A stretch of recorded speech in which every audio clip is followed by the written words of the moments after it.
Young and the Restless moments to watch November 17th to 21st. Jack corners Nikki as Claire learns the truth. In the Young and the Restless episodes airing November 17th to 21st, Genoa City simmers with tension as old grudges and buried truths threaten to surface. Jack turns up the pressure on Nikki over Victor's latest corporate attack. Claire faces a difficult lesson in family history, and Holden's unresolved connection with Claire finally comes to light. Key takeaways.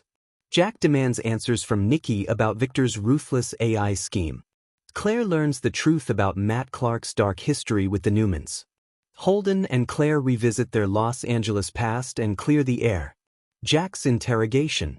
Jack, Peter Bergman, has been around Victor, Eric Braeden, long enough to recognize the signs of one of his power plays, and this time, he isn't holding back.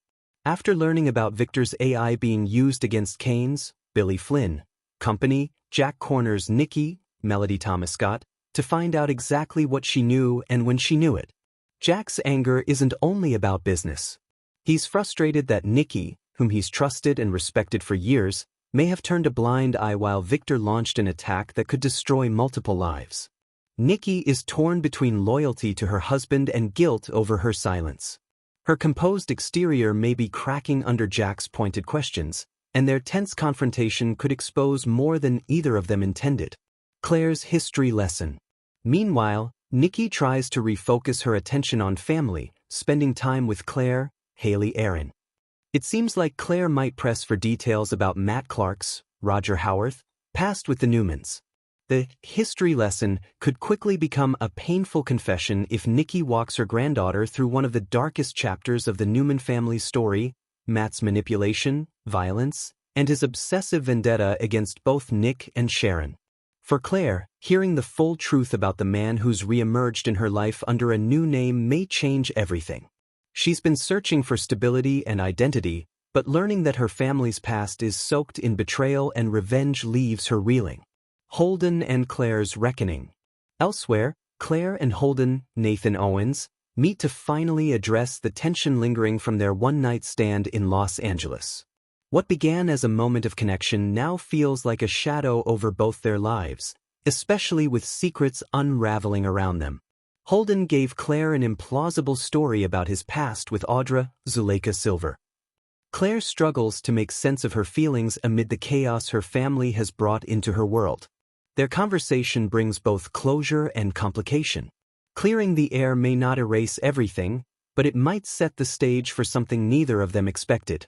As November sweeps surge across Genoa City, tension rises like an incoming storm front, and every character seems to sense the shift in atmospheric pressure. Hidden truths rumble, old wounds split open, and alliances shudder under the weight of approaching revelations. From November 17th to 21st, The Young and the Restless centers its emotional gravity on two primary fronts: Jack's escalating confrontation with a spiraling Nikki, and Claire's collision course with the truth that threatens to shatter her newly built identity.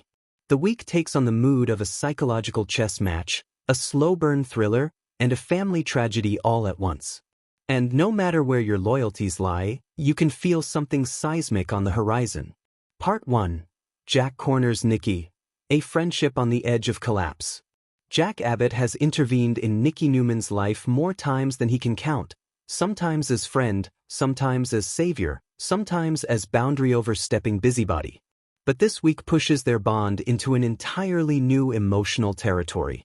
Nikki, cloaked in glamour yet visibly cracking beneath the glitter, moves through the Newman halls like a woman haunted. The whispers of past traumas, the pressure of maintaining the Newman image, and the fragile tightrope of sobriety all intertwine until she becomes a portrait of controlled unraveling. Jack sees it, he feels it, and he's done standing quietly by. The cornering. It happens in the ranch's great room, a setting that has witnessed countless confrontations, confessions, and collapses. But this moment feels different. Jack enters with a heavy heart, not a righteous agenda. He knows the line between support and intrusion is thin, and he has crossed it before. Still, watching Nikki self-destruct again simply isn't an option.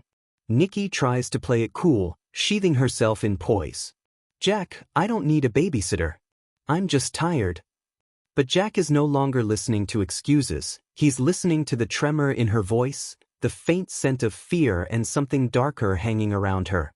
"Nikki," he says quietly, "I know when you're drowning." There is something reverent in the way he says it, not accusatory, not superior, but deeply human. Nikki freezes. For a moment her mask slips, revealing the panic underneath. Jack steps closer, a gentle yet unwavering force. "You're not alone," he insists. "But you will be if you keep pushing away everyone who wants to help." Why it matters?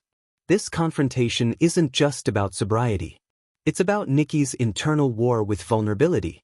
Admitting struggle means admitting weakness, and weakness, in the Newman lexicon, is unforgivable. Jack's push forces her to confront truths she desperately wants to avoid, and fans are poised to witness Nikki either crumble or claw her way back to solid ground. The emotional stakes are staggering. If she breaks, Victor and the entire Newman empire destabilize.